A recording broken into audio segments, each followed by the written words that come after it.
আমার আজকের দ্বিতীয় ক্লাস। আজকে বলবো লেনদেন সম্পর্কে। লেনদেন বলতে কি বোঝায়? যে কাজের ফলে কোনো ব্যক্তি বা প্রতিষ্ঠানের সম্পত্তি, দায়, আয় ও ব্যয়ের পরিবর্তন করে তাকে লেনদেন বলা হয়।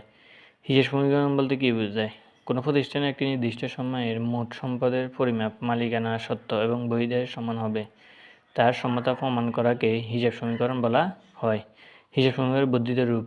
আমরা সাধারণত সংক্ষিপ্ত রূপও দেওয়া আছে এবং বর্ধিত রূপ মানে বড় যে রূপটা দেওয়া আছে। সংক্ষিপ্ত রূপ হচ্ছে A=L+C, যেটা পূর্ণরূপ হচ্ছে দায় সম্পদ দায় যোগ মালিকানা সত্ত্ব।